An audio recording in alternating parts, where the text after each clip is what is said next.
Hello students, this is Komal, your SST educator. Welcome back to your favorite channel Magnet Brains. Magnet Brains आपको provide कराता है high quality education, वो भी free of cost, kindergarten से लेके class 12 तक की। सीबीएसई बोर्ड के कोर्सेज तो आपको अवेलेबल हैं ही, बट अदर स्टेट बोर्ड के कोर्सेज इन हिंदी मीडियम आपको अवेलेबल हैं, जैसे कि UP board, Bihar board, Delhi board. Proper systematic way में है, तो आपको कोई कंफ्यूजन नहीं होने वाला है। प्रैक्टिस सेट्स के क्वेश्चंस भी आपको डेली मिला करेंगे, तो खूब प्रैक्टिस कीजिएगा। ई बुक्स और ई नोट्स की लिंक भी डिस्क्रिप्शन बॉक्स में अवेलेबल है, तो भाई भटकने की बात ही नहीं बनती है। चलिए आते हैं हम हमारे चैप्टर के टॉपिक में, कंजर्वेशन ऑफ वाटर रिसोर्सेज। इससे पहले हमने क्या पढ़ा था? वाटर के बारे में पढ़ा था, कितना पानी हमारे पास अवेलेबल है, कितना पानी फ्रेश वाटर, मतलब फ्रेश वाटर अगर यूज करने लायक प्रॉपरली कितना अवेलेबल है, ओनली 1%। भाई 1%। कितना है? 1%। समझ रहे हैं आप? उसके बाद हमने वाटर साइकिल पढ़ी थी। ये भी पढ़ा था कि पानी, जितना भी हमारे पास वाटर है, जो वाटर अवेलेबल है, ना वो माइनस किया जा सकता है, मतलब कभी भी अर्थ से ना तो सब्सट्रैक्ट किया जा सकता है, कम भी नहीं किया जा सकता और बढ़ाया भी नहीं जा सकता। क्यों? क्योंकि प्रॉपर जो एक हमने साइकिल पढ़ी थी, जैसे इवेपोरेशन की हो गई, तो भाई पानी आएगा, फिर वापस भाप बन के चला जाएगा, फिर जो है बादलों से बरस के जो है वाटर, जैसे अपना हो गया रिवर हो गया, पॉन्ड्स में हो गया, सीज में हो गया, वापस आ जाएगा, कहीं नहीं जाएगा, यही रहना है। ठीक है, तो बैलेंस करके चलता है, ना कम होता है ना ज्यादा होता है। चलिए हमने वो पढ़ा था। देन हमने क्या पढ़ा था भाई? प्रॉब्लम्स। वाटर की अवेलेबिलिटी में प्रॉब्लम है, तो आप बचपन से देख ही रहे होंगे, इसमें तो ऐसा कुछ कहने वाली बात ही नहीं है कि मैम ये तो हमने देखा ही नहीं, भरपूर पानी होता है। कभी ना कभी किसी ना किसी भाई दिन में आपने सुना ही होगा घर में कि पानी की कमी हो रही है, पानी की शॉर्टेज है। गर्मियों के टाइम पे तो सुनने मिल ही जाता है आपको। ठीक है, तो क्या क्या प्रॉब्लम होती है? जैसे हमने यमुना नदी का एग्जाम्पल देखा, तो कितनी गंदी हो रखी है। उसमें क्या है? केमिकल्स आते हैं, जो इंडस्ट्री से केमिकल बहकर उसमें आ रहे हैं, है ना। सीवेज की पूरी जो है गंदगी उसमें आ रही है, इंडस्ट्रीज के जो हमने देखा था एफ्लुएंस, गंदगी जो वेस्ट निकल रहा है वो आ रहा है। और जो गार्बेजेस फेंका जाता है, जो कचरा कूड़ा नदी में फेंका जाता है, उसके कारण भी नदी गंदी हो रही है। अब जब नदी गंदी हो रही है, तो क्या वो यूज करने लायक है? जी नहीं, बिल्कुल भी नहीं। उसको ना हम इवन उसके आसपास से भी गुजरना मुश्किल हो जाता है, क्योंकि स्मेल आती है और वो बहुत ज्यादा, मतलब कह सकते हैं कंटेमिनेशन वाटर, मतलब गंदा, दूषित हो जाता है। तो इससे क्या होता है? ऐसे ही अगर एक नदी खराब हो रही है, तो आसपास के तालाबों में भी कहीं ना कहीं वर्ल्ड में ये सारी दिक्कतें हैं, है ना। और पानी की और क्या क्या प्रॉब्लम है, साथ में सूखा भी पड़ जाता है। जैसे मौसम के कारण बहुत ज्यादा सूखा पड़ रहा है, ड्राइंग हो रहा है, जो है पानी जो है सूख जा रहा है, तो इसलिए भी जो है वाटर स्कैरसिटी हो जाती है। तो ये जो है वाटर की अवेलेबिलिटी की दिक्कतें हमने देखी थी, दिक्कतें देख ली, बहुत सारी टाइप की दिक्कतें, और ऑल ओवर द वर्ल्ड में कहीं ना कहीं किसी ना किसी कोने में ये दिक्कत है, ऐसा नहीं है कि हमारे इंडिया में ही है। चलिए वो भी देख लिया। तो आज हम पढ़ेंगे कंजर्वेशन ऑफ वाटर रिसोर्सेज। हमने जैसे रिसोर्सेज का कंजर्वेशन पढ़ा था ना, कि कैसे रिसोर्स को बचाते हुए चलना चाहिए, बचाना चाहिए, तो ऐसे ही हम वाटर रिसोर्सेज मतलब वाटर को तो बचाना है, बट वाटर जिन रिसोर्सेज के थ्रू हमें मिलता है और किस तरीके से हमें उनको बचाते हुए चलना है, ताकि वो फ्यूचर के लिए बच सके। और जो शॉर्टेज या जो स्कैरसिटी की प्रॉब्लम है ना, पानी की जो मारा मारी है, बहुत ज़्यादा कमी है, वो सॉर्ट आउट हो सके काफ़ी हद तक, तो एटलीस्ट 100% तो नहीं हो सकता। तो चलिए देखते हैं। Access to clean and adequate water sources is a major problem facing the world today. भाई एक्सेस टू क्लीन मतलब भाई क्लीन वाटर की एक्सेस भी होना बड़ा मुश्किल है, मतलब क्लीन वाटर भी मिलना बड़ा मुश्किल है। And adequate water sources is major problem. भाई ये बहुत बड़ी, मतलब एडिक्वेट वाटर सोर्सेज, जो प्रॉपर वाटर सोर्सेज है, जो भी प्रॉपर वाटर सोर्सेस है जिनके थ्रू हमें अच्छा साफ पानी मिल सकता है किसी भी यूज के लिए, इरिगेशन पर्पस के लिए हो गया, ड्रिंकिंग पर्पस के लिए हो गया, है ना, फूड वगैरह पर्पस के लिए हो गया, कोई भी पर्पस के लिए हो गया, जो साफ, जहाँ पे हमें साफ पानी की जरूरत होती है, तो भाई वो क्या है? वो मेजर प्रॉब्लम हम फेस कर रहे हैं। बहुत बड़ी जो दिक्कतें हैं हम क्या कर रहे हैं? हम फेस कर रहे हैं। ठीक है, और हम नहीं, ऑल ओवर द वर्ल्ड, हम सारा जो पूरी दुनिया लेके चल सकते हैं, क्योंकि सारी दुनिया में, पूरे वर्ल्ड में ये प्रॉब्लम फेस की जा रही है। Steps have to be taken to conserve this dwindling resource। भाई मतलब कुछ ना कुछ ऐसे कह सकते स्टेप्स लेनी चाहिए, कोशिश हमें की जानी चाहिए, कुछ ऐसी मुहिम कीजिए, या आपकी तरफ से कुछ भी ऐसे एफर्ट्स डालने चाहिए कि जो भी रिसोर्सेज हैं, जो इतनी ज़्यादा दिक्कतें हो रही है, परेशानी आ रही है कि कमी पड़ रही है, कभी बहुत ज़्यादा स्कैरसिटी हो रहा है, सूख रहा है वाटर रिसोर्सेज, तो इन पर ध्यान दिया जाए। ठीक है, even though water is a renewable resource, it's over use and pollution make it unfit for use. जैसे कि मैंने फर्स्ट चैप्टर में भी आपको बताया था कि वाटर क्या है? नेचुरल रिसोर्स है। नेचुरल रिसोर्स में भी हमने रिन्यूएबल पढ़ी थी और नॉन रिन्यूएबल पढ़ी थी। रिन्यूएबल मतलब जो लिमिट में नहीं होती, जो अनलिमिटेड रहती है, बट स्टिल कहते हैं ना कि एक हद होती है, तो वो हद है जो अभी चल रही है, और हम जो है पानी को खराब करे जा रहे हैं, पॉल्यूट किए जा रहे हैं पानी को, है ना, वेस्ट किए जा रहे हैं, तो वो नहीं करना है। तो भले ये रिन्यूएबल रिसोर्स है ना, जो वापस से रिन्यू की जा सकती है, बट फिर भी क्या हो रहा है, उसका ओवर यूज, भाई उसका लगातार यूज और उसको लगातार गंदे करने के कारण पानी अनफिट फॉर यूज है। भाई हम पीने लायक या मतलब उसको यूज करने लायक मान ही नहीं रहे, मतलब हो ही नहीं पा रहा है हमारे लिए, तो कैसे मानेंगे। तो रिन्यूएबल रिसोर्स है, बहुत अच्छी बात है रिन्यू करने का, पर उसको टाइम तो दें। हम रिन्यू करने का, उसको रीगेन होने का, फिर से बोलते ना कि अगर किसी को चोट लगी है तो स्कूल से छुट्टी कर लो, है ना, क्यों करवाते हैं, ताकि वो दोबारा से ठीक हो, उसकी चोट वगैरह भरे, उसका जो है वो टोटल हेल्थ उसकी सही हो, तब जाके तो पढ़ने दोबारा स्कूल में बच्चा आएगा। कोई भी हो बच्चा, क्यों, कोई ऑफिस का एम्प्लॉय हो गया, कोई भी, हमारे मम्मी पापा कोई भी हो, बोलते ना तबीयत खराब होगी तो 2-4 दिन आराम करने के लिए बोलते डॉक्टर, क्यों बोलते, भाई दोबारा एनर्जी तो आए। तो इसीलिए भाई एनर्जी तो वाटर को रिन्यू होने का टाइम हम देते नहीं है, हम अंधाधुन यूज करते जाते हैं, पानी को गंदा करते जाते हैं, तो भाई पानी अनफिट फॉर यूज है, यूज के लिए अनफिट है, ठीक है। डिस्चार्ज ऑफ अनट्रीटेड और partially treated sewage, agricultural chemicals and industrial effluents in water bodies are major contaminants। मतलब भाई मेजर कंटेमिनेंट्स का मतलब ये कि बहुत ऐसी बड़ी बड़ी चीजें हैं। मेजर का मतलब तो आप जानते ही, मतलब बहुत ज़्यादा जो है मात्रा में कह लीजिए। कंटेमिनेंट्स का मतलब दूषण, जो भी गंदगी आ रही है, जो भी गंदगी पहुंचती है पानी में, गंदा करती है, तो वो कंटेमिनेंट्स है। मतलब उसका मतलब ही होता है दूषित, है ना, गंदा। डिस्चार्ज ऑफ अनट्रीटेड और पार्शियली ट्रीटेड सीवेज, मतलब हम सुना है आपने सीवेज लाइन, है ना, तो अब डिस्चार्ज, अब सीवेज की गंदगी आ रही है, अब चाहे वो अनट्रीटेड, मतलब या तो आपने सीवेज लाइन नहीं सुधारी तो पूरा वेस्ट आ रहा है भाई पानी में, तालाबों में आ रहा है, जो पॉन्ड्स में आ रहा है उनमें आ रहा है, या पार्शियली ट्रीटेड, अगर ढंग से भी ट्रीट नहीं किया गया, कहीं ना कहीं से पाइपलाइन टूटी फूटी है, कुछ भी कहीं से लीकेज है, तो भी धीरे धीरे मतलब जाते जाते वो पानी में मिल ही जाएगा। तो आप सोचिए ना सीवेज का मतलब कितनी गंदगी वो पानी में मिलेगी, तो एक प्रॉब्लम ये है। फिर एग्रीकल्चरल केमिकल्स, जो एग्रीकल्चर के केमिकल्स है, जो पेस्टिसाइड्स या फर्टिलाइजर्स यूज़ किए जाते हैं भाई अपनी फसल को बचाने के लिए।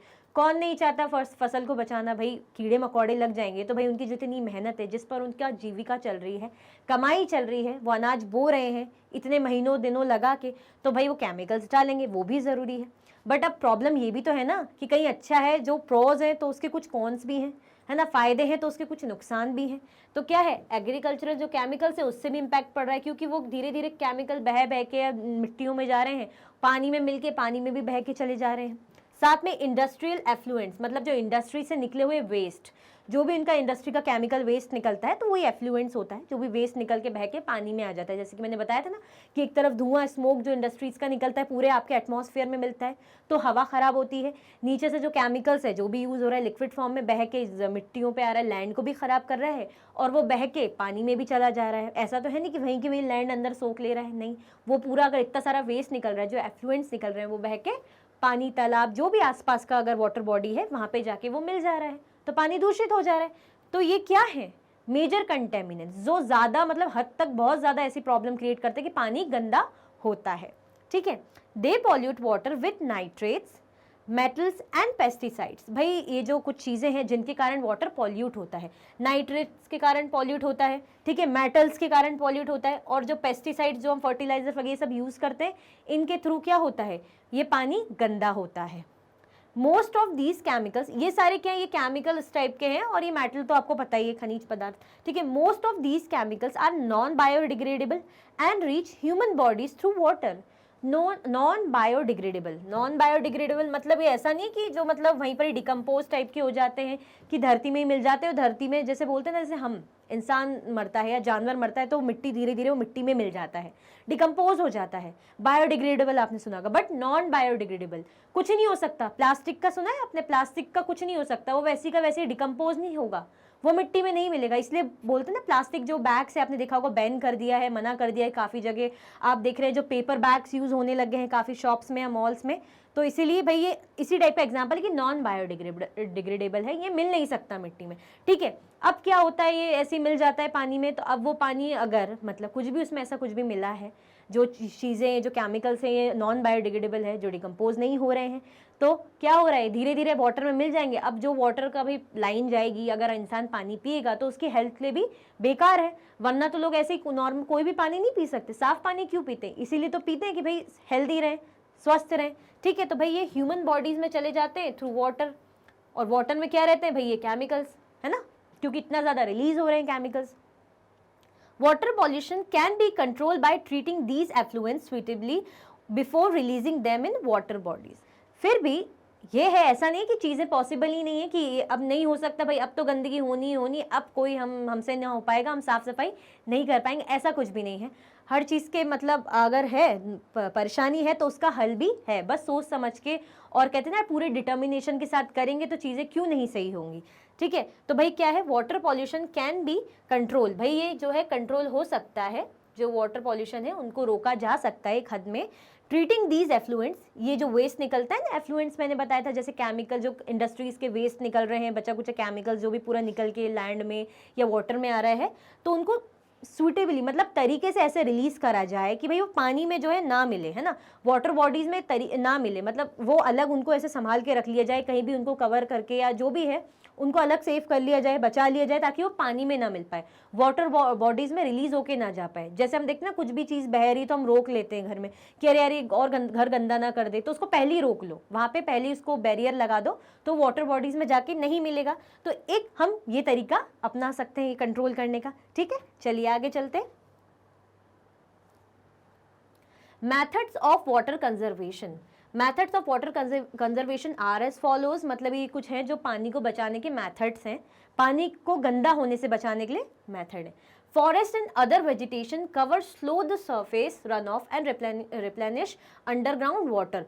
भाई जो फॉरेस्ट होते हैं, क्यों पेड़ लगाने चाहिए, बोलते हैं ना पेड़ जो है या अदर वेजिटेशन कह लीजिए, फॉरेस्ट कह लीजिए या अदर वेजिटेशन कह लीजिए, क्या होता है ना, जब बहुत सारे पेड़ लगे होते हैं तो जब पानी वगैरह आता है तो वो जमा करके रखता है। ऐसा नहीं कि पानी पूरा बह के चला गया, नहीं, पेड़ भी पानी सीरता है, उसके धीरे धीरे उसके अंदर पानी जाता है, तो उसको भी अपनी ह्यूमस या अपने आप को बनाने के लिए, ऊपर उगाने के लिए, धीरे धीरे उसको अपनी भी लाइफ के लिए पेड़ जो है पानी को वो अपने अंदर समा के रखता है, तो उसके रूट्स में उसके अंदर उस एरिया में जो है पानी सेफ रहता है, ठीक है।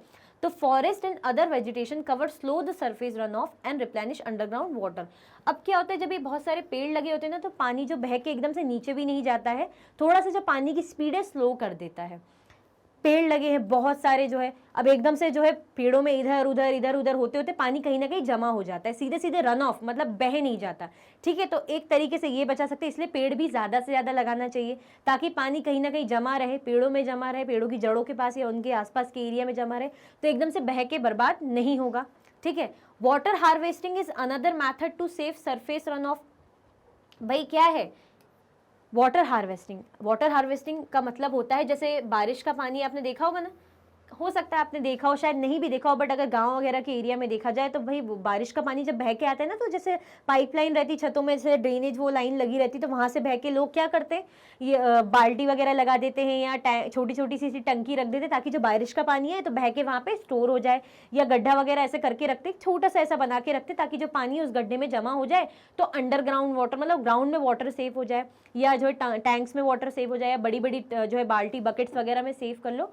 तो ये होती वाटर हार्वेस्टिंग, मतलब जो रेन से जो ऊपर से पानी आ रहा है बारिश का, उसको यहाँ सेव कर लिया, वेस्ट नहीं होने दिया। अब पूरा तो अपने एरिया में आप नहीं सेव कर सकते, बट अगर आपको लग रहा है आपके घर के पाइपलाइन से जो बह के ऐसे आ रहा है नीचे वेस्ट हो रहा है, तो आपने बकेट्स रख दी है ना, टैंक्स वगैरह रख दिए, तो पानी उसमें सेफ हो गया, तो पानी अदर चीज़ों के लिए यूज़ हो सकता है, पीने के लिए ना हो तो बाकी अदर चीज़ों के लिए आप यूज़ कर सकते हैं। तो ये होती water harvesting. The canals used for irrigating fields should be properly lined to minimize losses by water seepage।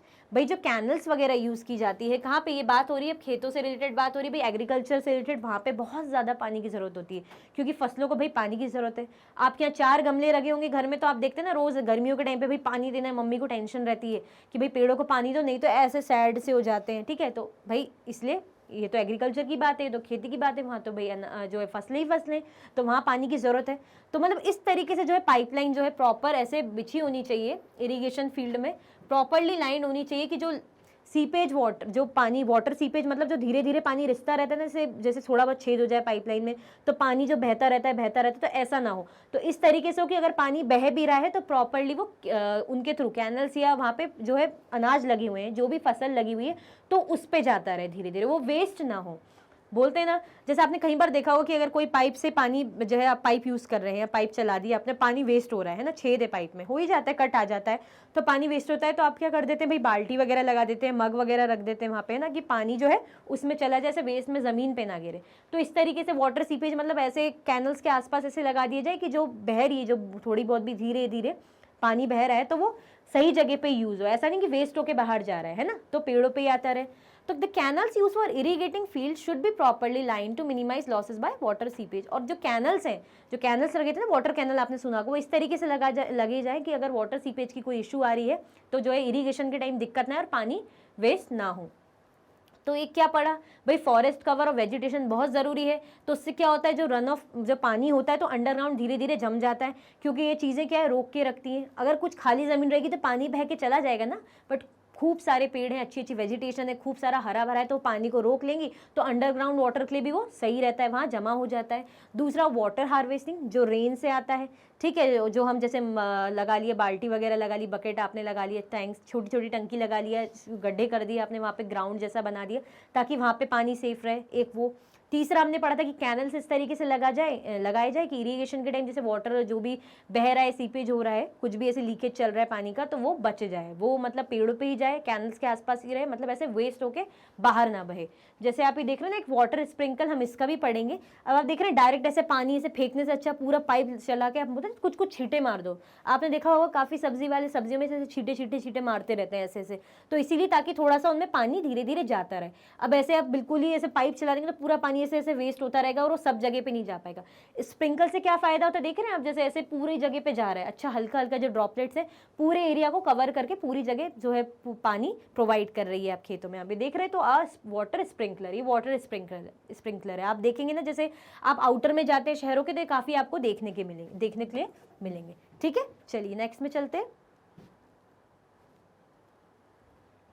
Sprinklers effectively irrigate the areas by checking water losses through seepage and evaporation. भाई sprinklers जो हमने अभी last slide में देखे थे, एक बार मैं फिर से दिखा देती हूँ आपको। ये जो देखे थे ना, ये जो है इसकी बात हो रही, कैसे स्प्रिंकल कर रहा है, पानी की बौछार सी जा रही है हल्की हल्की सी, यहाँ पे पूरे आप देख रहे हैं पूरा एरिया कवर कर रही है, तो इसकी बात हो रही है। ठीक है, Sprinklers effectively irrigate the area by checking water losses through seepage and evaporation.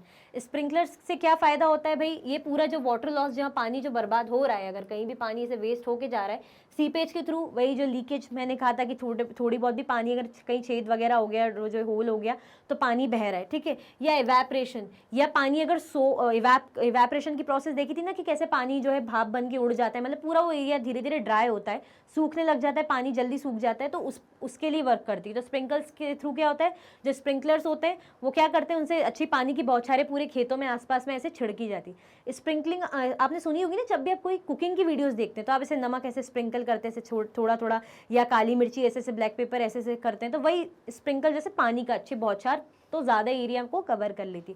तो इससे किसकी प्रॉब्लम जो है सॉर्ट आउट हो जाती है, जैसे जो लीकेज हो रहा है या पानी सूख जा रहा है एवेपोरेशन के थ्रू, तो इसके थ्रू ये प्रोसेस कंप्लीट हो जाती है। ठीक है, in dry regions with high rates of evaporation, drip और trickle irrigation is very useful. भाई जहाँ सूखा पड़ता है, जहाँ सूखा रीजन्स होते हैं, जहाँ पे पानी की बहुत इशू होती है, वही ड्राई रीजन मतलब बारिश के इशू होता है, जहाँ बारिश कम होती है या ना के बराबर कह लीजिए, तो वहाँ पे इवेपोरेशन बहुत ज़्यादा होती है। भाई इवेपोरेशन का तो ऑब्वियसली सूखे गई है ना, तो क्या होता है, ड्रिप और trickle irrigation is very useful. भाई जो ड्रिप और ट्रिकल इरीगेशन का जो सिस्टम है वो बहुत ज़्यादा अच्छा होता है। मतलब क्या होता है ना कि पाइपलाइन इस तरीके से बिछा दी जाती है, ऐसे पाइप जैसे, और उनमें छोटे छोटे ऐसे छेद कर दिए जाते हैं, तो क्या होता है ना, धीरे धीरे पानी ड्रिप होता रहता है। ऐसे जैसे ये खेत है ना, ये खेत के बीच में ऐसे ये ब्लैक जो पेन है मेरा, जो मैं होल्ड करी हूँ, ये पाइप है। अब इस पेन में छोटे छोटे से छेद कर देंगे, और ये जो मेरा हाथ है इसको आप ये समझ लीजिए कोई फसल लगी हुई है, तो धीरे धीरे पानी इससे जाता रहेगा इधर उधर, तो जो है नमी बनी रहेगी, और पानी भी धीरे धीरे जो है एक दो ड्रॉप, ऐसा नहीं कि एकदम से छेद कर दिया तो पानी बह गया, नहीं, पानी भी कम यूज होगा ऐसे में, और प्रॉपर नरिशमेंट और ह्यूमस भी बनी रहेगी मिट्टी में और पेड़ों में, है ना। तो पानी भी वहाँ बचा रहेगा, तो जमा रहेगा। जितना बोलते हैं ना स्लो स्लो स्लो स्लो डालेंगे तो पानी धीरे धीरे आगे बढ़ता जाएगा, आगे बढ़ता जाएगा, और पेड़ों को भी जो अनाज है वहाँ भी जमा होता रहेगा। एकदम से पाइप चला देंगे तो पानी भी वेस्ट होगा और वो पूरा आगे बढ़ जाएगा, वो रुकेगा नहीं, ठीक है। तो ये होता है मेथड किसका, ड्रिप और ट्रिकल इरिगेशन का। मतलब पाइप में से छोटे छोटे आसपास छेद कर देते हैं, तो जैसे इस पाइप के इस पार कोई अनाज की वो लाइन लगी हुई है, पेड़ लगा हुआ है, फसल लगी हुई है, और इस साइड कोई फसल लगी हुई है ना, तो धीरे धीरे इस साइड भी एक दो छेद यहाँ पे लाइन से कर दी, तो पानी धीरे धीरे धीरे रिसता रहेगा, जाता रहेगा, निकलता रहेगा और खेतों में जाता रहेगा। ऐसे इस साइड से भी यही होता रहेगा। तो ऐसी पाइप्स वो डाल देते हैं, लाइन से डाल देते हैं। The valuable water resource can be therefore be conserved by adopting these means of irrigation। भाई जो वैल्यूएबल वाटर रिसोर्स, भाई वाटर वैल्यूएबल है या नहीं है, भाई पानी बहुत कीमती है, तो किसके थ्रू हम बचा सकते हैं, ये adopting these means of irrigation. भाई जो इस तरीके के इरिगेशन जो मीन्स हैं, जो तरीके हमने देखे, स्प्रिंकलर्स के हो गए, ठीक है, हमने जो है हार्वेस्टिंग के देख ली। हार्वेस्टिंग तो ऑल ओवर भी कर सकते हैं, नॉर्मली हम भी कर सकते हैं अपने घर में, बट वो खेत में भी हो सकता है ना, वहाँ जैसे उन्होंने अपने घर से बचा लिए। और एक सबसे अच्छा हमने स्प्रिंकलर्स का पढ़ा था, और दूसरा जैसे हमने ये इवेपोरेशन, ये इरीगेशन जो हम क्या ड्रिप और ट्रिकल मैथड हमने यूज़ किया था। तो इन तरीकों से हम क्या कर सकते हैं, इरीगेशन की प्रोसेस कर सकते हैं और पानी बचेगा, क्योंकि पानी सबसे ज़्यादा यूज़ खेतों के लिए होता है और वो बहुत ज़रूरी भी है अनाज के लिए, तभी तो जाके अनाज अच्छी जो है होगी, पकेगी, बनेगी, नहीं तो बेचारी सूख जाएगी, ठीक है। चलिए, इसी के साथ आपका ये जो टॉपिक है एंड होता है। इस टॉपिक में हमने क्या पढ़ा भाई, कि कैसे वाटर रिसोर्सेज को कंजर्व किया जा सकता है। तो हमने बहुत इंटरेस्टिंग तरीके पढ़े रेन वाटर हार्वेस्टिंग का, तो आप भी अपने घर में जो है अपना सकते हैं, ट्राई करके देखिएगा, बहुत अच्छा लगेगा। और कमेंट्स में मुझे ज़रूर बताइएगा कि आपको रेन वाटर हार्वेस्टिंग का स्पेशली कैसा लगा और आप ट्राई करना चाहेंगे या नहीं। तो इसी के साथ आपकी वीडियो एंड होती है। अगर आप और भी वीडियो के लेक्चर्स देखना चाहते हैं तो आप मैग्नेट ब्रेन्स के यूट्यूब चैनल पर देख सकते हैं, एप्लीकेशन पर देख सकते हैं, वेबसाइट पर देख सकते हैं। ई नोट्स और ई बुक्स के लिंक आपको डिस्क्रिप्शन बॉक्स में अवेलेबल है। ये कुछ हाई क्वालिटी के टॉप कोर्सेज हैं जो कि आपको 100% फ्री अवेलेबल है, जैसे कि CBSE board, Delhi board, Bihar board, UP board, MP board, Rajasthan board. वैदिक मैथ्स का कोर्स आपको अवेलेबल है, क्रैश कोर्स है, और स्पोकन इंग्लिश के कोर्सेज आपको अवेलेबल हैं। आप मैग्नेट ब्रेन्स के हिंदी मीडियम चैनल को भी जरूर देखें, सब्सक्राइब करें, बहुत अच्छी अच्छी वीडियोस आपको वहाँ मिलेगी। साथ में आप हमें अदर प्लेटफॉर्म पर भी फॉलो कर सकते हैं, जैसे कि फेसबुक, इंस्टाग्राम, एक्स, टेलीग्राम और व्हाट्सअप। भाई वीडियो को लाइक ज़्यादा से ज़्यादा करा करिए, ताकि मेरे लिए भी एक मोटिवेशन रहता है कि आपको पसंद आई या नहीं, ठीक है। कमेंट्स भी करिए और ज़्यादा से ज़्यादा शेयर करिए, आपकी बहुत बड़ी जिम्मेदारी है। भाई कोमल मैम आपके लिए इतने अच्छे अच्छे कंटेंट ला रही है, तो ये आपकी जिम्मेदारी है। साथ में चैनल को सब्सक्राइब करना बिल्कुल भी ना भूलें। अपना ख्याल रखें। Thank you so much for watching.